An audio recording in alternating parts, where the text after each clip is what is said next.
Nah, selanjutnya kita akan membahas mengenai setup dan pengalaman project. Seperti yang dibahas pada materi pertama, kita akan menggunakan Django versi 2.2.11, yaitu versi LTS yang terbaru. Nah, untuk menggunakan Django versi 2.2.11 ini, kita membutuhkan Python versi 3 ke atas. Karena Django LTS terakhir yang mendukung Python versi 2 adalah Django versi 1.11. Nah, untuk membuat proyek Django, pastikan teman-teman telah menginstal Python terlebih dahulu. Untuk menginstal Python di sistem operasi Windows, silahkan kunjungi alamat berikut. Kemudian klik download, dan selanjutnya tinggal seperti pada saat menginstal aplikasi biasa. Nah, setelah aplikasi Python-nya terinstall, teman-teman bisa mengeceknya menggunakan perintah Python min version.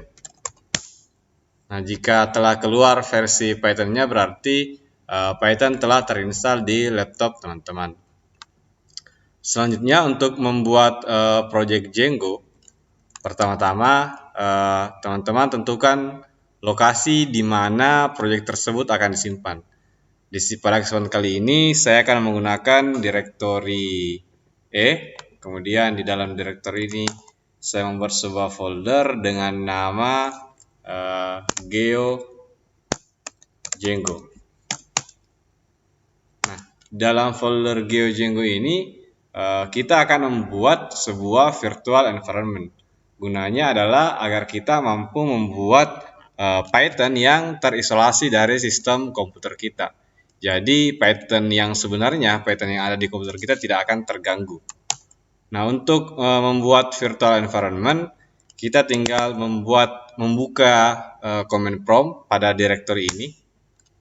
Kemudian setelah terbuka, Python 3 sendiri telah menyediakan sebuah fitur yang bernama VNV. VNV ini berguna untuk membuat virtual environment. Untuk menggunakannya, kita tinggal menjalankan perintah Python, kemudian -m, kemudian VNV, kemudian nama virtual environment-nya. Nah, di sini saya menggunakan namanya itu adalah env. Kemudian tekan enter. Tunggu sampai selesai. Jika telah selesai membuat virtual environment, sekarang kita harus mengaktifkan Python yang berada di dalam folder env ini. Kalau kita lihat isi dari direktori Geo Django sekarang, nah telah terdapat sebuah folder yang bernama env. Folder env ini adalah folder virtual environment kita. Untuk menggunakan Python yang berada dalam sini, kita harus mengaktifkannya dengan cara mengakses folder tersebut, kemudian script, lalu activate. Kemudian activate. Nah, jika telah muncul env di depan sini, berarti virtual environment kita telah berjalan. Selanjutnya yang harus kita lakukan adalah menginstal Django itu sendiri. Untuk menginstalnya kita dapat menggunakan pip atau package manager dari Python. Kita tinggal menjalankan perintah pip install,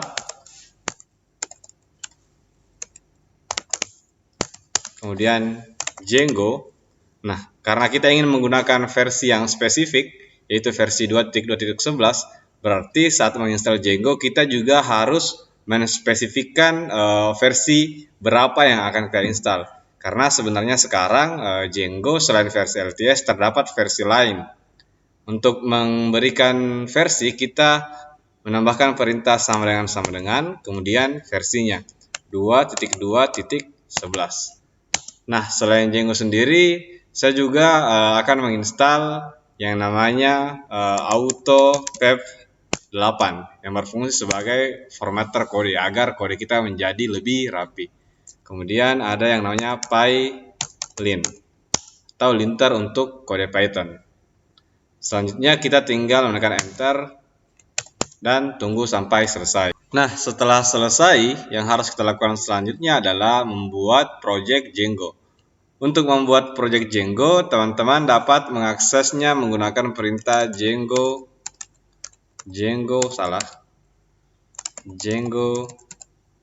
admin, kemudian start project, kemudian nama project. Nah, di sini saya akan menggunakan nama main sebagai nama projectnya. Nah, setelah menjalankan perintah Django admin start project, maka di folder teman-teman akan terdapat sebuah folder baru sesuai dengan nama project yang dibuat. Kemudian di dalamnya akan terdapat sebuah folder main dan file manage.py. Nah, folder main ini adalah folder yang berisi file-file yang mendefinisikan dia sebagai sebuah modul.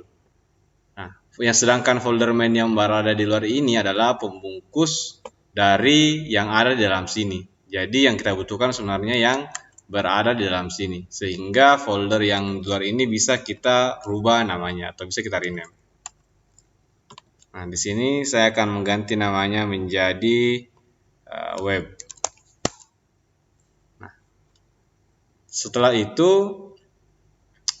untuk mengecek apakah setup kita telah berhasil, kita harus menjalankan server dari Django itu sendiri. Untuk menjalankan servernya, kita butuh mengakses file manage.py ini. Nah, di sini kita sekarang ada di folder GeoDjango.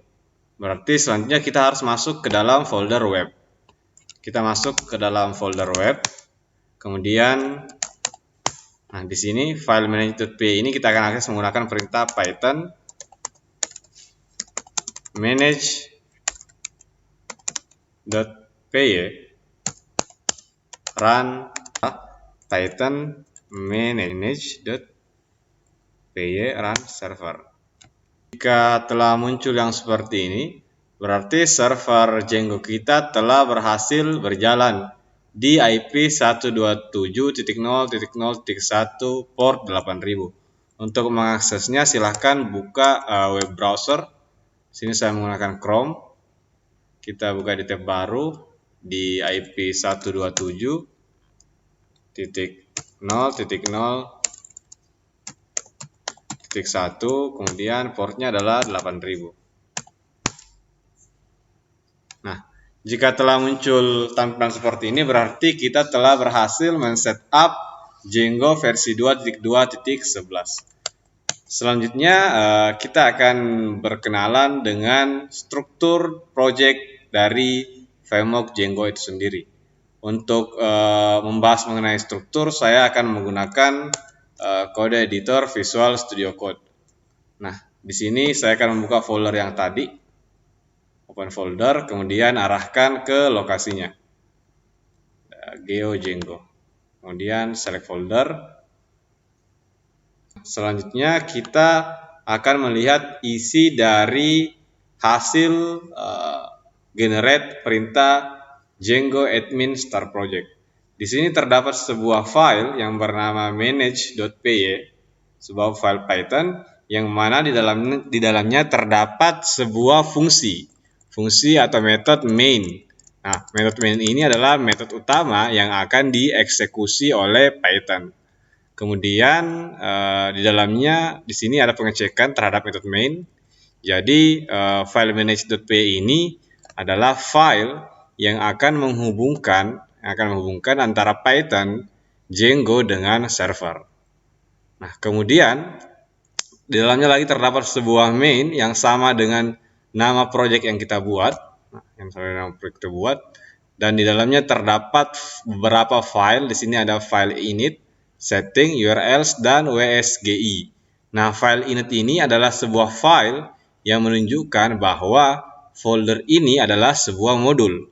Artinya kita dapat mengimport apa yang berada di folder ini ke file-file lain. Nah, di bawahnya terdapat sebuah file settings.py. File settings.py ini adalah file yang berisi konfigurasi yang akan kita gunakan. Salah satunya adalah konfigurasi secret key. Secret key ini adalah key yang kita gunakan untuk melakukan enkripsi terhadap aplikasi kita.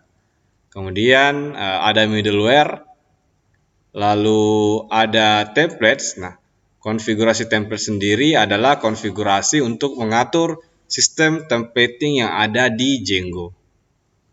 Nah, kemudian konfigurasi selanjutnya yang cukup penting adalah konfigurasi database. Di sini kita akan menentukan sistem database apa yang akan digunakan. Secara default, Django akan menggunakan sistem database SQLite. Kita dapat menggantinya menggunakan MySQL ataupun PostgreSQL. Selain dari file settings, terdapat lagi sebuah files yang bernama URLs. File URLs ini sama fungsinya seperti routes di framework lain. Jadi dia yang akan mengatur ketika kita mengakses sebuah alamat di website, maka apa yang kita akses itu akan menggunakan metode apa. Contohnya di sini ketika kita mengakses admin, nah dia akan mengakses admin, kemudian sites, kemudian URLs. Di sini kita bisa menambahkan beberapa routes. Untuk menambahkan routes, kita tinggal memanggil perintah path. Kemudian kita mengikuti parameter yang berada di atas. Yang pertama itu adalah route-nya. Kemudian metode yang akan kita gunakan. Nah, jika dia kosong seperti ini, berarti ini akan menjadi route default atau yang berada di sini. Nah, sekarang secara default tampilnya adalah seperti ini karena routes default belum kita definisikan. Nah, untuk mendefinisikannya kita cukup membuat sebuah path, kemudian parameter pertamanya itu kita kosongkan atau route-nya kita kosongkan. Selanjutnya adalah metodenya atau view-nya. Di sini saya akan menggunakan metode index. Nah, selanjutnya kita tinggal membuat metode index tersebut.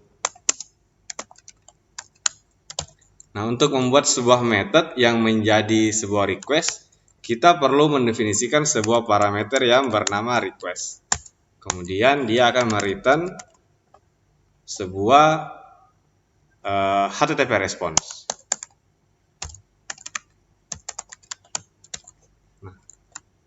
Misalkan kita akan mereturn sebuah H1 yang berisi hello world. Nah, untuk menggunakan fungsi HTTP response, kita perlu mengimport library dari Django. Kita import from Django .http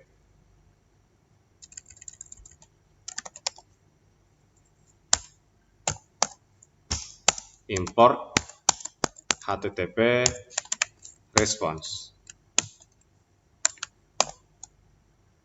Nah, setelah itu ketika kita mengakses yang berada di sini, maka sekarang yang tampil adalah hello world sesuai dengan apa yang kita definisikan di sini. Kemudian terdapat sebuah file yang bernama wsgi.py. WSGI sendiri merupakan singkatan dari Web Server Get Interface. Jadi file ini yang menghubungkan antara Django dengan Python dan web server. Untuk project Django sendiri cukup seperti itu.